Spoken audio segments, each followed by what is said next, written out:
जय श्री कृष्णा। राधे राधे दोस्तों आज मैं आप लोगों को लड्डू गोपाल की अपनी बूढ़ी मैया के साथ की गई बहुत ही प्यारी सी लीला कथा सुनाऊंगी, जिसे सुनकर आपका हृदय प्रसन्न हो जाएगा। लड्डू गोपाल की नटखट लीला और बूढ़ी मैया का लड्डू गोपाल के प्रति भक्ति भाव देखकर आपकी आंखें खुशी से नम हो जाएंगी। आज की यह लीला कथा बहुत वर्षों पुरानी है। किसी गांव में एक मैया रहती थी। छोटी उम्र में ही मैया विधवा हो गई थी। उनके आगे पीछे उनकी सहायता करने वाला, उनका साथ देने वाला कोई भी नहीं था। उनके पिता की एक छोटी सी जमीन थी जिस पर एक मिट्टी का घर था। मैया अपने ससुराल से आकर उसी घर में रहने लगी, परंतु अपनी आजीविका चलाने के लिए उन्हें कुछ न कुछ तो करना ही था। काम की तलाश में इधर उधर घूमते रहती थी।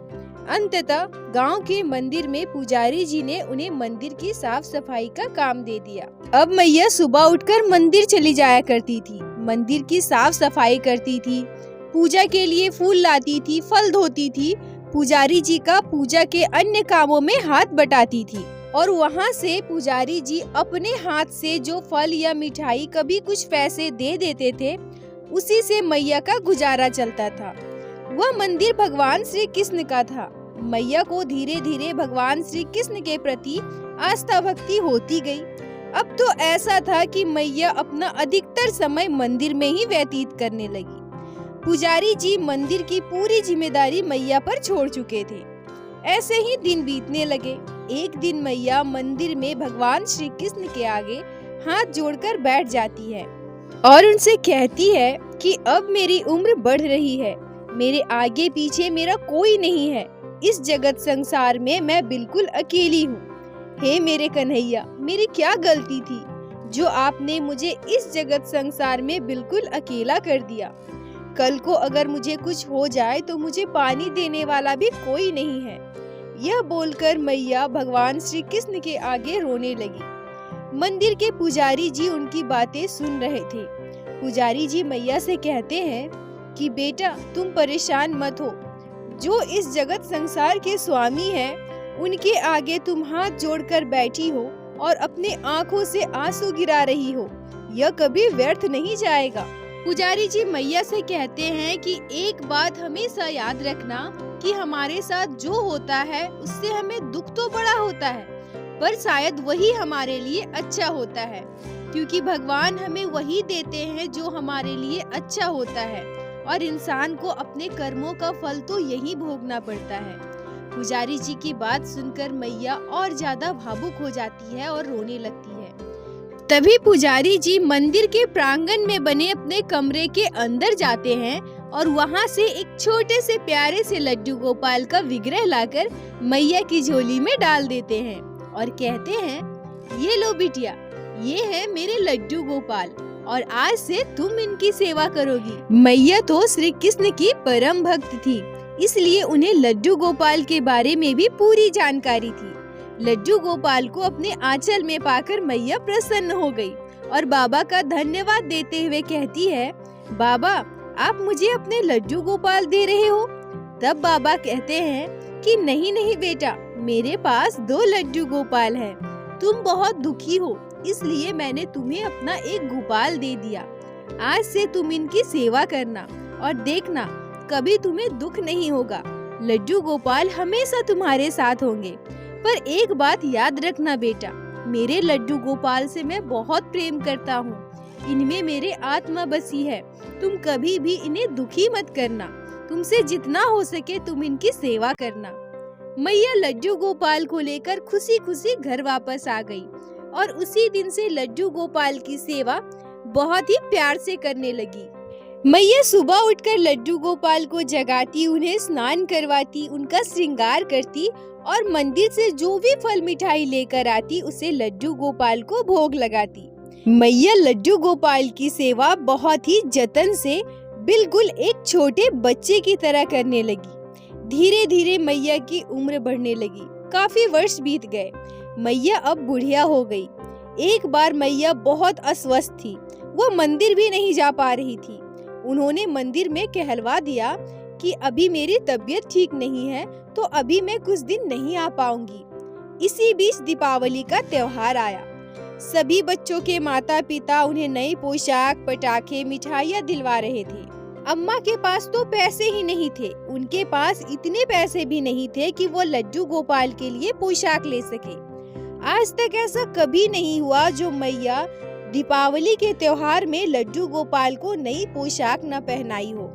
मैया मन ही मन बहुत दुखी थी। वो अपने लल्ला के लिए नई पोशाक नहीं ले पाई। ये सोचते सोचते मैया की आंखों में आंसू आ गए। रोते रोते मैया कब सो गई उन्हें पता ही नहीं चला। उसी रात उनके जीवन में एक आश्चर्य कर देने वाली घटना घटती है। आधी रात के बाद मैया एक चौंका देने वाला सपना देखती है। मैया सपने में देखती है कि एक छोटा सा प्यारा सा सांवली सूरत का गोल मटोल सा बड़ी बड़ी आंखों वाला, माथे पे मोर पंख धारण किए, हाथों में बंसी लिए एक प्यारा सा बालक उनकी तरफ आ रहा है। मैया के पास पहुंचते ही वो प्यारा सा बच्चा मैया का हाथ पकड़कर कहता है, मैया, ओ मैया, तूने मुझे त्योहार में नई पोशाक क्यों नहीं दी मैया? मुझे तो नई पोशाक पहननी है। देखो ना मैया, मेरी पोशाक कितनी पुरानी हो गई है। मुझे तो नई पोशाक ही चाहिए। मुझे भी त्योहार में नई पोशाक पहननी है। यह बोलकर लड्डू गोपाल का बाल स्वरूप वह छोटा सा बच्चा अपना मुंह फुलाकर गुस्सा हो जाता है और वहाँ से चला जाता है। जैसे ही बूढ़ी मैया यह देखती है कि वह बच्चा गुस्सा होकर उनकी आंखों से ओझल हो गया, उनकी आंखें खुल जाती है। वह अपनी नींद से जागकर उठकर बैठ जाती है। बूढ़ी मैया के दोनों आंखों में अश्रुधारा बह रहे थे। बूढ़ी मैया यह समझ गई कि वो बच्चा कोई और नहीं, स्वयं श्री नारायण श्री कृष्ण के बाल स्वरूप लड्डू गोपाल है। पर बूढ़ी मैया अब यह सोचकर बहुत दुखी हो गई कि उनके पास इतने पैसे भी नहीं है कि वो लड्डू गोपाल के लिए नई पोशाक ले सके। और उनके बाल गोपाल कितने दुखी हैं, जो उनके सपने में आकर उनसे कह रहे हैं कि मैया, मुझे नई पोशाक पहननी है। भोली भाली सीधी सादी बूढ़ी मैया लड्डू गोपाल को सपने में ऐसे रोते देखकर मैया का कलेजा फट जाता है। वो सोचने लगती है कि हे भगवान, मैं इतनी गरीब क्यों हूँ जो अपने छोटे से लल्ला को नई पोशाक नहीं दिलवा सकती। यह सोचकर मैया खूब रोती है और अपने लड्डू गोपाल के आगे हाथ जोड़कर बैठ जाती है। उनसे कहती है कि हे प्रभु, सब कुछ तो आपका ही दिया हुआ है, मेरे पास तो कुछ भी नहीं है और मेरी क्या मजाल है जो मैं आपको कुछ दे सकूं। मेरे पास तो इतने पैसे भी नहीं है कि मैं आपके लिए एक नई पोशाक खरीद सकूं। मेरे गोपाल, मैं क्या करूं? आप ही मेरा मार्गदर्शन करो। अब मैया मन ही मन प्रतिज्ञा कर लेती है कि जब तक मैं लड्डू गोपाल के लिए एक सुंदर सा पोशाक न खरीद सकूं, तब तक अन्न जल कुछ भी ग्रहण नहीं करूंगी। दोस्तों, अगर भक्तों को तकलीफ हो तो हमारे कान्हा जी को भी बहुत तकलीफ होती है। हमारे लड्डू गोपाल भी कभी चैन से नहीं बैठ सकते हैं। हमारे कान्हा तो अपने भक्तों के चेहरे पर हमेशा मुस्कान देखना चाहते हैं। हर परिस्थिति में, हर संकट में अपने भक्तों की रक्षा करते हैं, उनके साथ होते हैं। अब जब बूढ़ी मैया ने यह प्रतिज्ञा कर लिया कि जब तक मैं लड्डू गोपाल के लिए सुंदर सा पोशाक न बनवा लूं, सुंदर सा पोशाक न खरीद लूं, मैं अन्न जल ग्रहण नहीं करूंगी। वह दिन तो ऐसे ही गुजर गया। बूढ़ी मैया ने अन्न जल कुछ भी ग्रहण नहीं किया। अब हमारे प्यारे से नटखट बाल गोपाल सोच में पड़ गए कि अगर मैं बूढ़ी मैया की मनोकामना पूर्ण ना करता हूँ तो बूढ़ी मैया तो बिना खाए ही अपने प्राण त्याग देगी।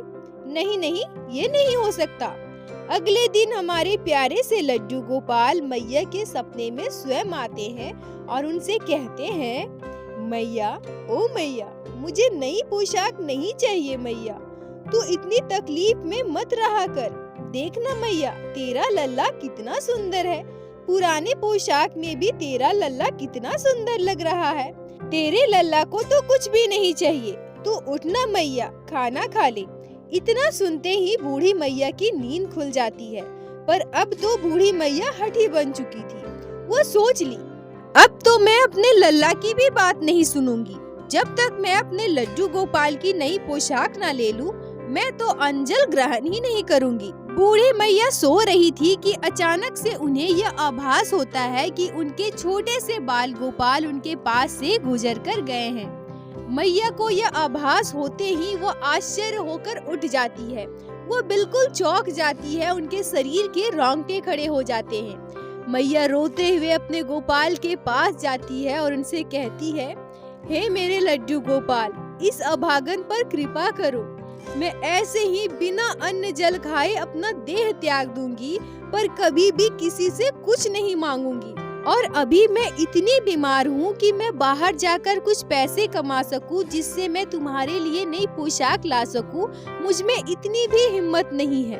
पर मेरी भी यही प्रतिज्ञा है मेरे गोपाल, जब तक मैं आपको एक सुंदर सा प्यारा सा पोशाक न पहना दूं, मैं कुछ भी नहीं खाऊंगी। लड्डू गोपाल तो यह समझ चुके थे कि बूढ़ी मैया इतनी हठी है कि वो किसी की भी बात नहीं सुनेगी। इसीलिए लड्डू गोपाल ने अपनी लीला की। जब मैया सो रही थी तो उनके सर के पास एक सुंदर से प्यारे से पोशाक को रख दिया। मैया जब अगले दिन सुबह उठती है तो देखती है कि उनके सर के पास लड्डू गोपाल की एक बहुत ही सुंदर पोशाक पड़ी है। मैया यह देखकर समझ जाती है कि यह तो मेरे बाल गोपाल की ही लीला है, नहीं तो मेरे सर के पास इतनी सुंदर सी पोशाक कौन रख कर जाएगा। बूढ़ी मैया खुशी खुशी लड्डू गोपाल को दीपावली के दिन नई पोशाक पहनाती है, उनका श्रृंगार करके उन्हें भोग लगाती है। दोस्तों, अगर आपके मन में भगवान के प्रति सच्ची श्रद्धा भाव होगी, अगर आप सच्चे दिल से लड्डू गोपाल को मानोगे, तो लड्डू गोपाल हमेशा आपके साथ होंगी। हम भले ही अपने बाल गोपाल को छोटे बच्चे की तरह मानते हैं, उनकी सेवा बिल्कुल घर के छोटे बच्चे की तरह करते हैं, पर वास्तव में तो वो ईश्वर है, हमारे भगवान, हमारे आराध्य हैं। लड्डू गोपाल के लिए हम सब उनके संतान हैं और भगवान कभी भी अपने संतान के चेहरे पर उदासी नहीं देख सकते। लड्डू गोपाल अपने भक्तों को कभी दुखी नहीं कर सकते, हमेशा अपने भक्तों के साथ होते हैं। बोलो बाके बिहारी लाल की जय, लड्डू गोपाल की जय, जय जय श्री राधे। दोस्तों, अगर आप लोगों को आज की ये लीला कथा अच्छी लगी हो, आपके हृदय को स्पर्श की हो, तो कृपया वीडियो को लाइक करके अपने दोस्तों के साथ शेयर अवश्य करें, जिससे बाकी भक्त भी लड्डू गोपाल की इस अद्भुत लीला कथा को श्रवण कर सके। और हमारे चैनल को सब्सक्राइब करें, जिससे प्रतिदिन आप लोग हमारे चैनल पे श्री बाके बिहारी श्री लड्डू गोपाल की लीला कथा सुन सके। दोस्तों, यदि आपके जीवन में घटी हो कोई भी चमत्कारी घटना या लड्डू गोपाल ने कभी भी की हो कोई भी लीला, जिसे आप हम सभी के साथ शेयर करना चाहते हैं, तो कृपया हमें इंस्टाग्राम पे मैसेज करें। हम आपसे कांटेक्ट करेंगे और आपकी उस लीला कथा को हमारे चैनल पे बाकी सारे भक्तों के साथ शेयर अवश्य करेंगे। लड्डू गोपाल की कृपा आप पर और आपके पूरे परिवार पर बनी रहे। राधे राधे दोस्तों।